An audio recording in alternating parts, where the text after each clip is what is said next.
Hey everybody, welcome back to Over Easy Farm. This is Eric. It has been quite a while since we posted much. We're pretty much wrapping up a lot of our new projects, our expansions and improvements. We're getting ready to finish the last of it this weekend, I think. So I figured I'd get back on here and do a little bit of education. So one question that I get asked quite a bit is, are farm fresh eggs safe, or why are they safe? So we're gonna go ahead and cover a little bit of that today. So the short answer is absolutely.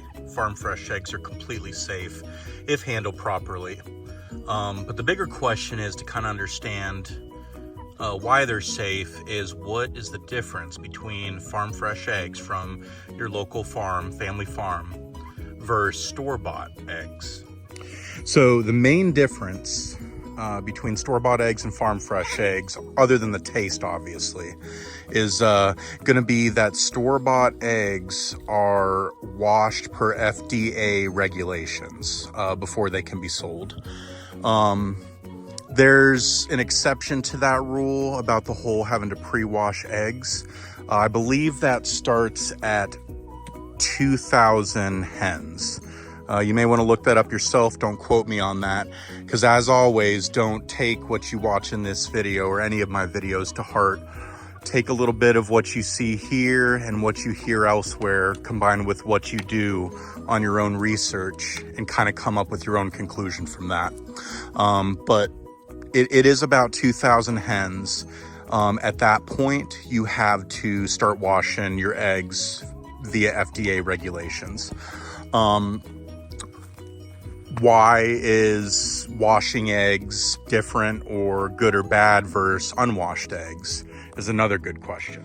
So quick correction, actually, it's 3,000 hens. 3,000 chickens is the cutoff with the FDA in the United States. But why 3,000 chickens? The main reason is because salmonella and salmonella outbreaks are really only prevalent in very large confined flocks. Usually like cages that are stacked on top of each other where they're pooping on each other. They're stuck in their own feces, very inhumane in my personal opinion. But you're only going to see that in flocks of substantial size. And now if those 3,000 chickens were free range and had plenty of nesting boxes and things like that may be a whole different story. So the next question you have to ask is, why would it be considered negative to wash eggs? The main reason being, when you wash an egg, especially with an enzyme or soap and water, things like that, you aren't just washing off any bacteria, but you're also washing off the bloom, the protective layer of the egg. It's also known as a cuticle. Somebody will correct me if I said that wrong, but that is going to allow bacteria, and it's going to make the shell of the egg porous, which is why it has to be refrigerated immediately after washing it. Unwashed eggs, especially if the coop is kept clean, the run is fairly clean, the eggs aren't going to be visibly dirty. There might be a little bit of mud on them or something like that, but if you leave them unwashed, you can leave them on your counter. I've seen anywhere, again, do your own research, but I've seen anywhere from 2 weeks to a month or even more in some instances, where you can just leave it on your counter unrefrigerated. Now, if you put it in the fridge, I've seen 2 months, I've seen 3 months, I've seen even more than that, where unwashed eggs kept in the refrigerator will be good. Even more, you can water glass, which you can look that up, or we can try to cover that in another video when we start doing it ourselves. But water glassing eggs is a way of preserving them for anywhere from 1 to 2 years. And the egg has to be unwashed to keep the shell from being porous. There's even more of a downside too to washing eggs and making the shell porous. it can really lose its flavor. If you ever compare a store-bought egg to a farm fresh egg side by side, there is a notable difference in the taste. And a lot of that does have to do with their diet that they're feeding them, usually a pretty poor diet, but it has a lot to do with the shell being porous also. It loses its flavor. I've even heard rumors that it can absorb other foul like odors in your fridge because of how porous it is. So that's just yet another downside to having to deal with washed eggs. So could there be bacteria on the outside of farm fresh unwashed eggs? I mean, absolutely, there could be. The odds are pretty slim if it's coming from a good local farm where they really keep up with the coop and the bedding in the coops and really keep their runs clean and things like that.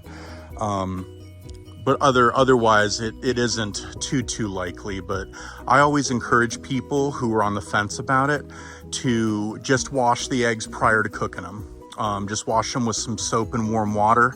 You actually don't want to use cold water. The research I did shows that cold water will actually kind of, shrink the pores and pull bacteria inside the egg, as opposed to hot water, which can help to pull any bacteria off the surface. So this has been the long explanation as to are farm fresh eggs safe. So the recap is absolutely they're safe. Just make sure you're getting it from a trusted local family farm, somebody who actually tends to their animals and cares for their animals, keeps a clean coop and a clean run. All those things are very, very essential. But washing off that bloom or that cuticle compromises the shell, makes it porous, which is why they have to be refrigerated to prevent bacteria development. It also affects the flavor. Mainly it just makes the egg a little more plain, not as rich. That does have to do with the diet too, but it can also absorb other flavors, is a rumor going around, other odors. So farm fresh eggs are the way to go. Now that we have chickens and are eating them fresh regularly, we wouldn't do anything different than that. You can wash them if you want to, just to make yourself, feel better about the situation, or that tiny chance that there could be bacteria that could contaminate. You can go ahead and wash them, but if you do, just remember to use soap and warm water. Our stars today, we have Yeet, aka Yeeticus. And over here we have a little more shy and avoidant Miss Faline. Our other stars are our laying hens here. You got Glenda and Betty White. Then you got Henrietta, Rudy. He's not the nicest person. And back there you got Esther. And then you have Hazel right there. And then you have all of our teenagers back there. We decided not to name any of the Rhode Island Red teenagers that you see there. But we have this beautiful Orpington mix. Just because of how hardcore it was when it was in the stage 2 brooder, we decided to name that one Chick Norris. Thanks for interrupting me, Rudy. Chick Norris, just because of the hardcore parkour that it used to do in the brooder. Then you have our gray silky chick, Pickles, which we're guessing is a hen. And then you have the white silky chick, which we believe is going to be a Roo. His name is Snow. The kids name those, if you couldn't tell. That's about it, ladies and gentlemen. That pretty much wraps it up. As far as the sources that I used for the information I provided y'all today, one of them was an article from the New York Times, and another one was NPR.com. I've gotten information from word of mouth from other farmers in the area, and also just from some random online research. But for the sake of this video, I got a lot of the information from those two sources. These are the youngest chicks right here. They're like a week old, about, maybe a little bit over. 8 of them in there. And then we have a couple different ages in this brooder here. We have these two Easter egger mixes over here, bantams, and then some barnyard mixes, a Turkin, a showgirl, various different things. All right, guys, we will see you around. Please come back, and as always, follow, like, and share our page with your friends. And then we also have our YouTube channel too. Please subscribe to that. Thanks.